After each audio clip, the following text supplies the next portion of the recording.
Good morning, my friends. Hello, how are you? My name is Natasha. I am the creator and the founder of the Glow Up Method, and I'm so excited to be here with you today. Oh my goodness, thank you so much for tuning in and tuning up and turning up. I am so proud of you for even just taking this step. Like, that's huge.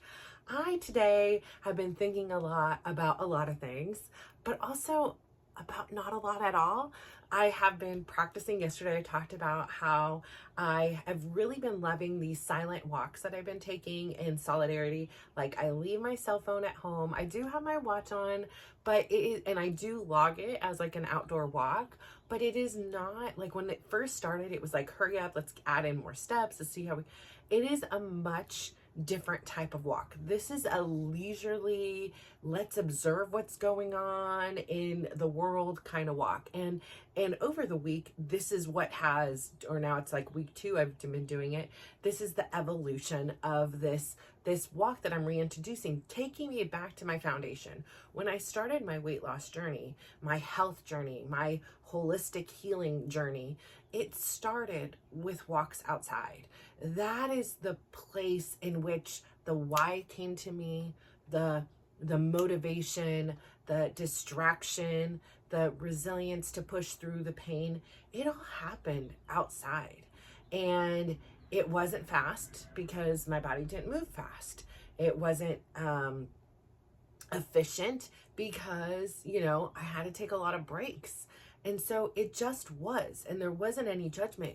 Actually, if anything, the judgment was like, good job, we're doing this. And I know that somebody, twice your age is passing you, and I know that, somebody else is doing this and this, but that's their journey. That's their path. This is where you are. Let's celebrate the fact that you are able to do this 1 block walk. Let's celebrate what you can do and what it took to get to this point, right? Because in order to get outside, you have to make that decision. You got to put on the clothes. You got to put on the shoes. You got to put one foot in front of another. You got to choose a path. Like, it takes a lot of work and effort to get there.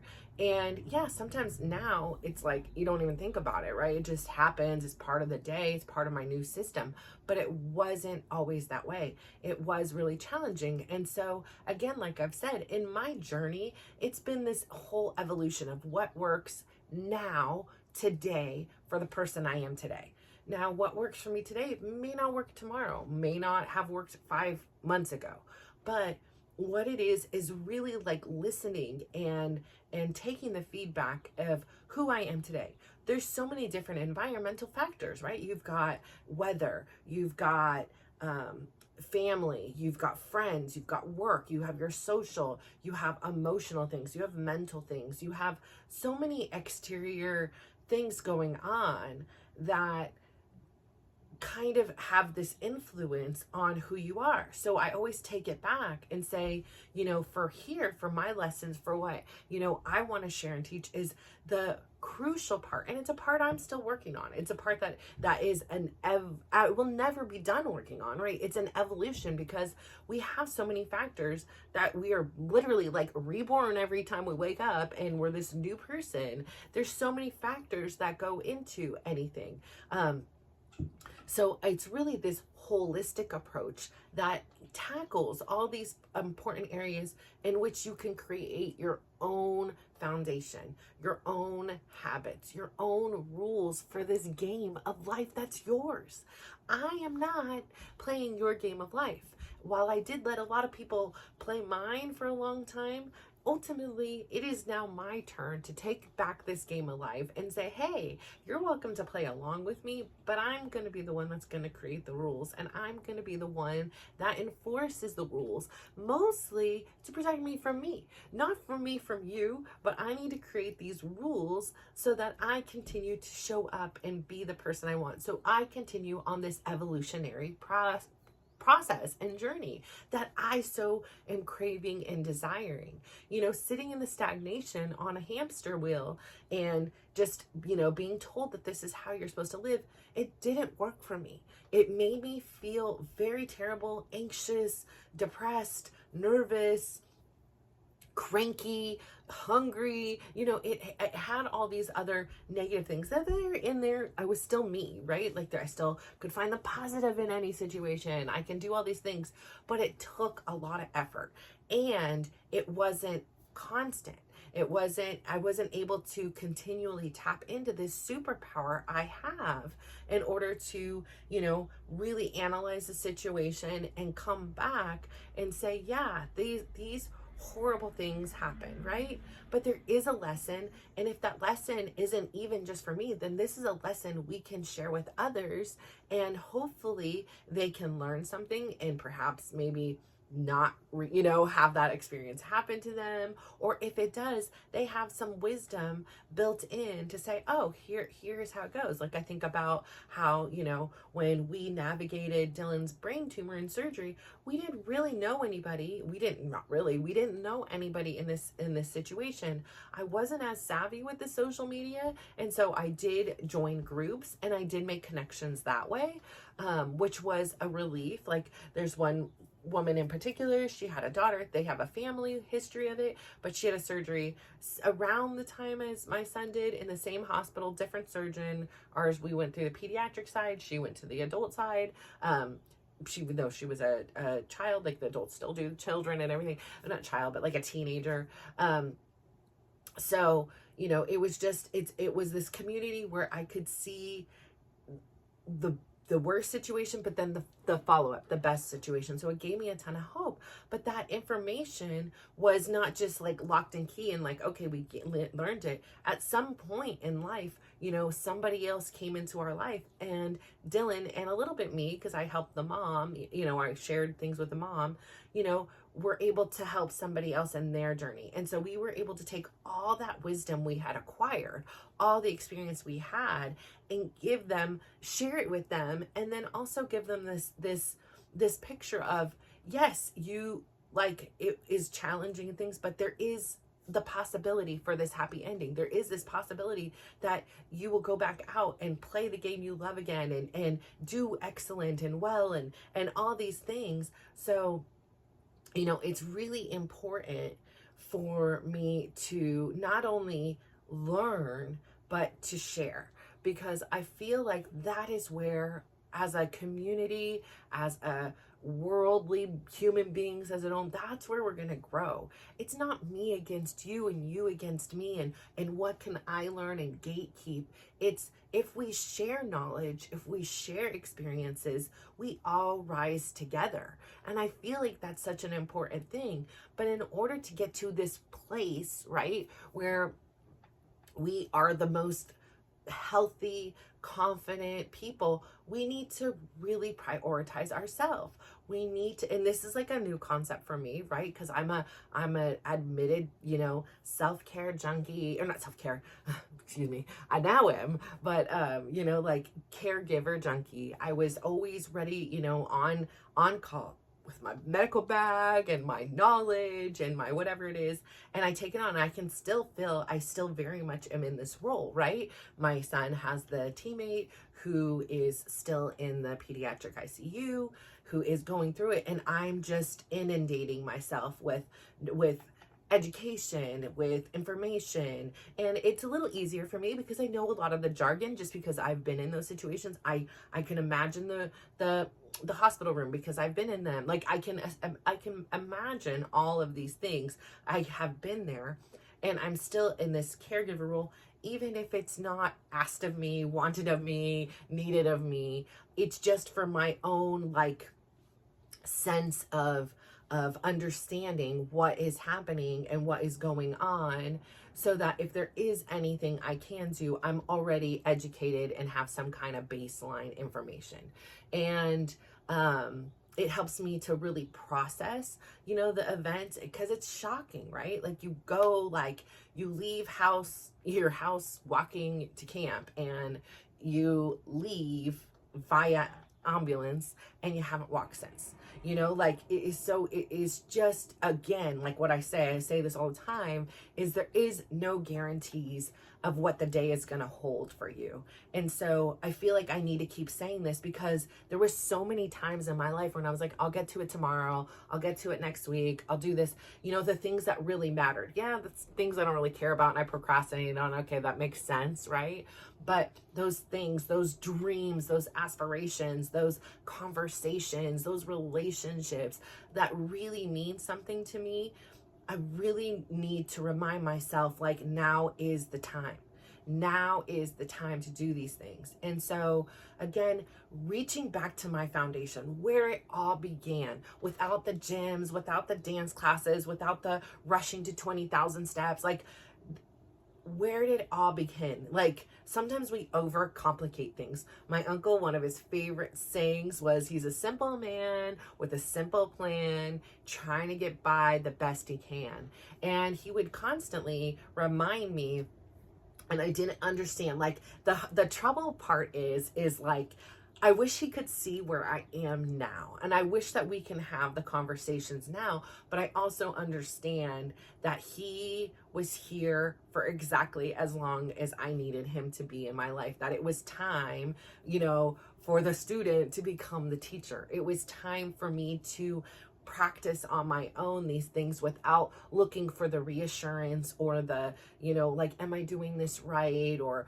I'm doing this to impress or to prove something to him. Like, it took all that away.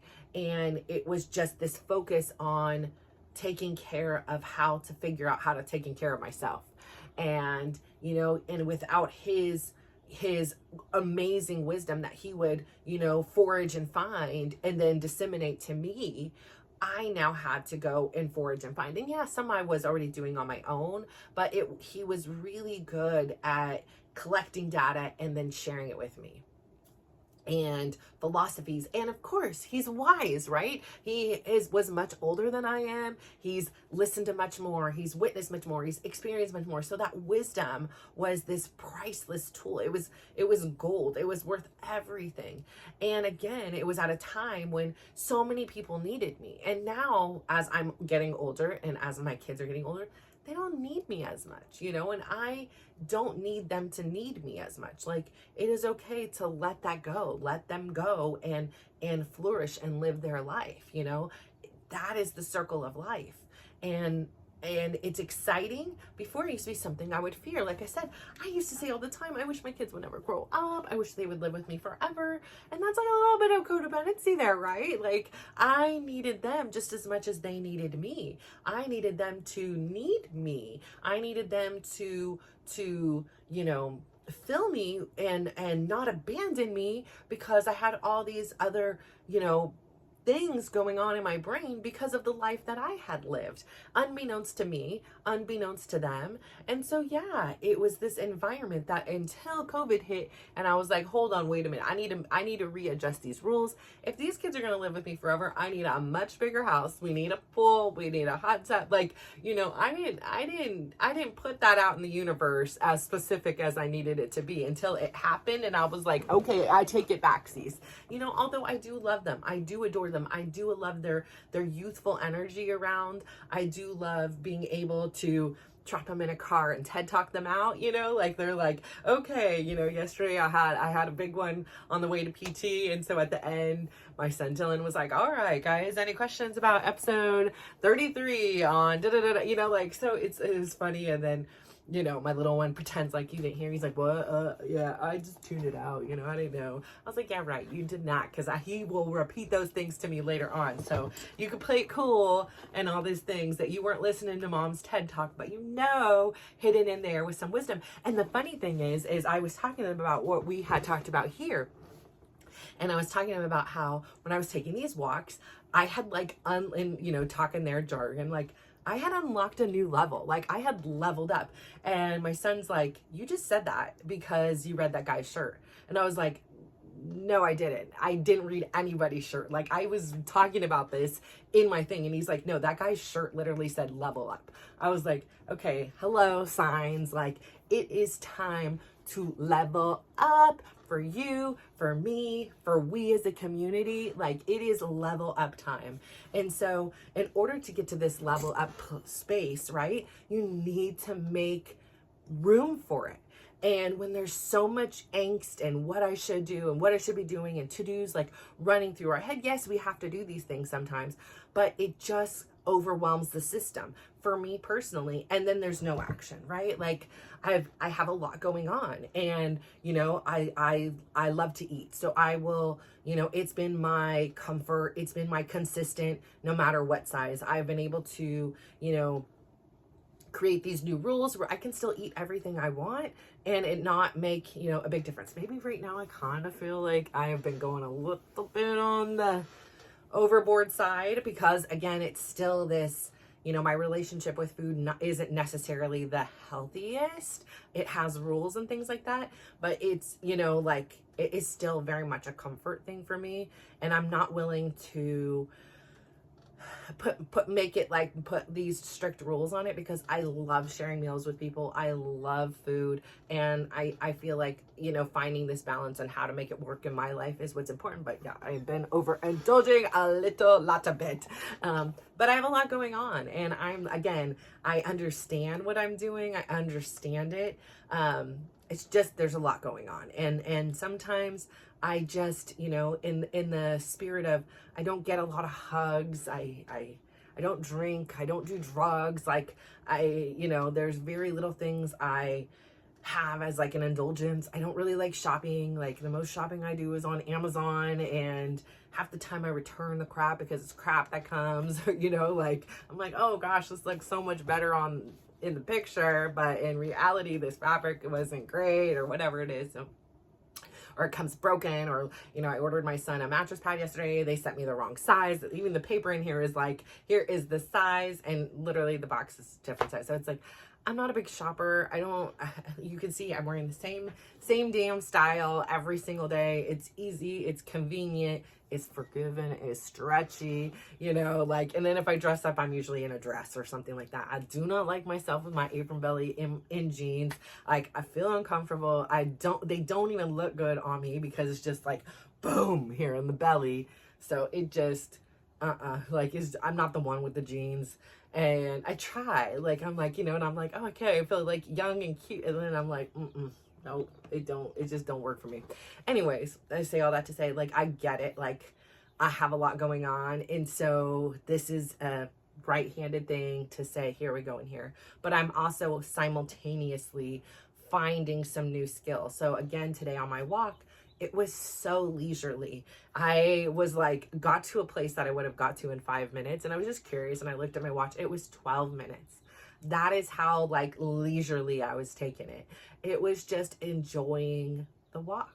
It wasn't about hurrying up and getting it done in a certain time. It wasn't about getting a certain amount of steps. Like, I don't even look at how many steps I do or don't get at the end of them, because it's simply not important. What is important is embracing that time. And so again, I went through this 5 senses exercise, and you know, again, I'm always making new rules for my life. And so it was like, I would see something and I would say, okay, we're just going to focus on that until I pass it. And it could be something in the far distance. It could be something closer. It could be something, you know, one was a tree, in the way, you know, I was examining how and observing how the part of the shade, you know, how the color of the leaves looked versus where the sun was coming in, and how vibrant the colors looked where the sun was hitting it versus how dull the color, you know. So like, I really wasn't just like a tree, you know. Then it was like a mailbox. Like, who cares about a mailbox? But like, for some reason it caught my eye and everything, and I just watched the mailbox, and I was interested in the keys that were hanging out. Like, it's this thing, and it took this time, and it really elongated. And I found myself really just focused on that. Now, there were times that all of a sudden it was like, oh, shadow bird, like, you know, and I was like, I don't really think that I've ever noticed on my walk, you know. Then there was a curiosity, like the shadow of the bird as I walked. Like, I'm sure I've seen it, a bazillion times in a lifetime, but I never saw it. I never really focused or paid attention on how beautiful that was. I didn't necessarily see the bird. I noticed the shadow, and I thought that was really cool.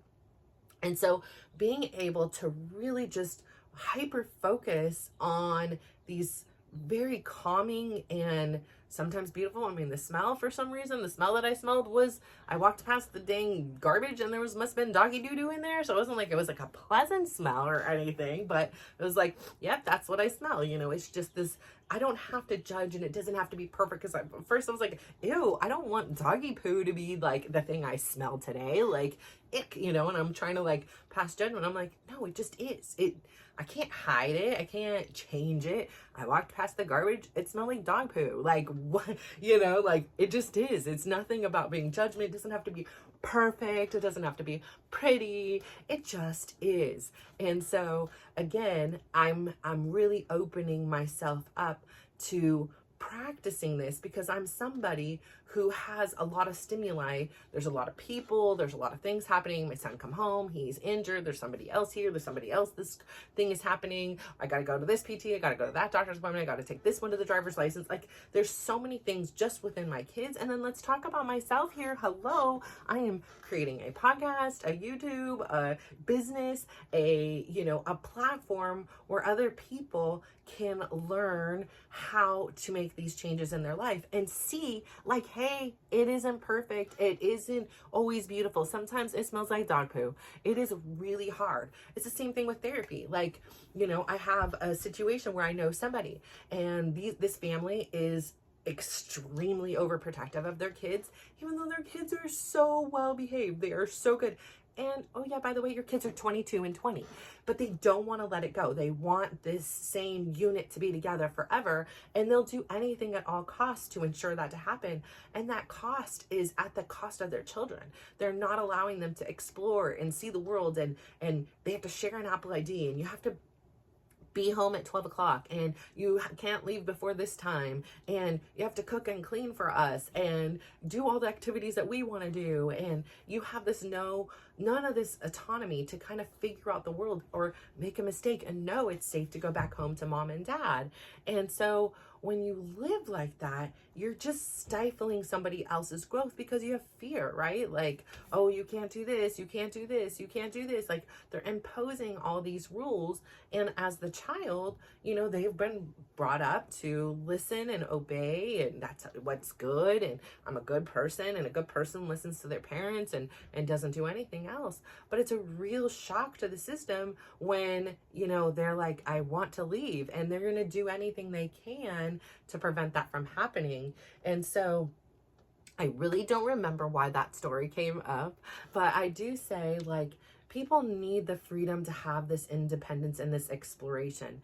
And not always do we know that that's even a possibility, right? Like, this young man, he had no idea, like, that's how life was.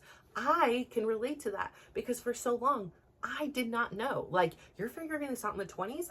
It took me to my 40s to figure this out. Like, it just seemed like this foreign concept that I could just do these things. My uncle was a big advocate. And again, he was in his 60s. So, he was like, you don't have to do things this way. You don't have to send your kids to traditional school. You don't have to do all these things. Who's saying you have to? And I was like, well, I do. I mean, I don't know. Somebody told me this. And he's like, well, who? I was like, I don't know. And he's like, so you're listening to I don't know. I don't know is ruling your life. And you're like, well, I did it. And it's beginning to have this curiosity and this questioning and really kind of playing with different concepts and see what works for you and leveling it up, right? So a walk is great. And I'm not saying if you're at home and you spend like most of my life, or your life, the way I spent the most of my first half of my life, pretty sedentary, where laying and sitting were the majority of my day. I thought I was moving around a lot, but when I look back at the Apple Watch and it was like 1,000 steps a day, I'm like, this thing is broken. Like, like, and then later on when you start moving, you're like, it wasn't broken, I was. And then to further find out, like, hold up, wait a minute, it takes me walking how long to work off 3 of those Oreos I ate out of the 30? Oh my God. Yeah, now it's all making sense to me. I thought I walked for 3 minutes. That's 3 Oreos burned off. No, it wasn't. It wasn't. It wasn't. It isn't. Still isn't. But I say all that to say, like, when you make a change, when something happens, like for me, the catalyst, the most important takeaway is I've always grown up believing anything is possible. I really did. My grandma taught me that. I listened in the car. My dad listened to a lot of Tony Robbins. He listened to a lot of, there was a real estate guy. I'm blanking on his name right now. His son now does it. I listened to a lot of that. Tim Ferry, something like that. And we would go to their conventions, and I really did believe inside of me, like in the root of me, I believed anything was possible. I did not always believe I was possible. I believed that anything was possible for everybody else. Like totally, I can sit there and I can hype you up and I can, guide you and I can tell you everything. But I was really so missing self-worth, self-love, self-care, anything good. I really was missing this. I really did despise so much of myself. Like it burned my eyes sometimes to look at myself in the mirror. Like I was just like, I just can't look. I can't hear my voice. I can't see a photo of me. Like I was trying to find something good in there and I just couldn't see it. All I could hear was every negative thing anybody ever said to me. And that doesn't mean people didn't say positive things. It doesn't mean that at all. It just means I was so focused when it came to myself on all of those little things, like playing all in unison in my head. Natasha, the overweight lover, have you seen? She has a pretty face, what, all these things. She's smart, but she doesn't apply herself. Like all the things that were said about me. She's lazy. Like it would just ruminate, and it would just play on repeat, and anybody knew, their voice would come in. I hate her. She's not nice. All these things like that. Anything that anybody thought was so true, was so gold. Nobody would love you. Nobody cares about you. You would never find somebody better than me. Everything somebody said was just this microphone in my head, and I really believed it until I didn't. And it didn't make sense to me in hindsight that they played such a strong role in my life, because I was this positive person. I was this person who did believe anything was possible. I was this person who would care for you and would give up my life for you. Like if I loved you, if you were in my circle, maybe even if you weren't, and I just saw something, I would do that. Like that's who I was. But yet I was believing this story that had been told to me by other people individually, collectively, or whatever it was, as if it was true, and not even hearing what those same people might have said in a positive tone, but it was just those words. And so learning how to defend against, how to shut down those comments and rise up. Me losing weight and being able to maintain it now for this many years, or maintain this process, maintain my health journey. And I don't know what the weight is. The weight isn't anything, but to be able to maintain, even though, I'm probably perimenopausal, even though I'm, going through a separation and divorce, like, even though all of these factors are going on, I've been able to still stay the course. I've been able to keep my foundation, these habits of health for me, to keep my everything else spinning. And what the biggest takeaway from that is this was evidence. This was proof that I could do anything. I couldn't do one jumping jack. I couldn't do one, but I will challenge my 24-year-old, my 18-year-old, and my 16-year-old, and my 22-year-old to a jumping jack competition any day. I will win. Now, I better go to the bathroom first, because again, I'm a woman of a certain age, and sometimes some things, and I've had 4 kids, I'm like, I need to go to the doctors for this, I am squeezing, nothing come out, okay? But I will take that challenge. I'm still not really good at push-ups. Now, I don't know what I'm doing wrong with that situation. Again, squats. I will challenge them to a squat challenge. Would I love it? No. But I could not do one single squat. And I can do at least 20 in a row. Like, I'm not saying I'm loving it. You know, I probably could do more. I never just sit there and count how many squats, you know. I can do a 1 block walk 100 times in a day. I can do all these things. And me being able to do these things, something I couldn't do, and then seeing, now, well, does that mean I'm going to be the best in the world at it? No, I'm not going to necessarily be the best. That's not the goal. The goal is to be able to have this reinforcement that anything I put my mind to and anything you put your mind to, you can do it. You can do it. It's going to take time. It's going to take a plan. It's going to take persistence. It's going to take, you know, doing it when you don't want to do it and keeping showing up. And even if your show up today is 20% of what it was yesterday, but it's 120% later tomorrow, great. You have to see where you're at, what's going on, and what you can give. And you just give your best those days, but you keep showing up because I believe in you and anything is possible. Your growth, your change, your evolution is possible. Yes, there is a version of you that, you know, you're like, oh, why did I say that? Why did I do that? And that's okay. You're able to have those human moments where you do things that maybe don't align. And that's the practice, to be like, oh, wait a minute, you know, where before it might have took a long time. And then eventually those things no longer happen or happen very rarely. So I say all this to say, you are possible. Anything you want, you can do. If you can't do a push-up, you're living your life like I was, sitting in bed, laying around on the sofa, having somebody grab you water because, you know, just getting out of the sofa was just too hard for you. You can do things. It's not going to always be easy.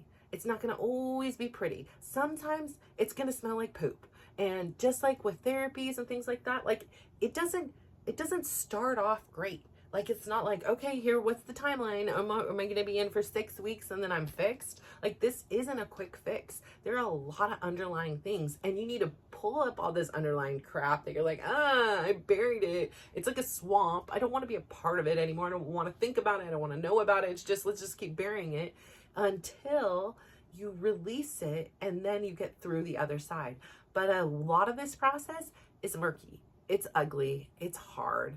It's not the best. But when you make that turn, you make that corner, let me tell you, for as ugly and murky and uncomfortable it is 100 times better on the other side. So keep going. You are almost there. You just got to keep moving forward every day, taking some action in some area of your life, and you will continue to get there. So I say all of that to say, thank you so much for tuning in. I absolutely adore you. I'm so proud of you for just even being curious about how you can live your life differently, about making a change, because that's where it starts. It starts with just having the knowledge of knowing it can be different, and there is nothing you cannot do. So thank you so much for tuning in. I love you. And if you can do me one huge favor, give somebody a big smile, give them a compliment, and just watch how they glow up. Thank you. Tickle.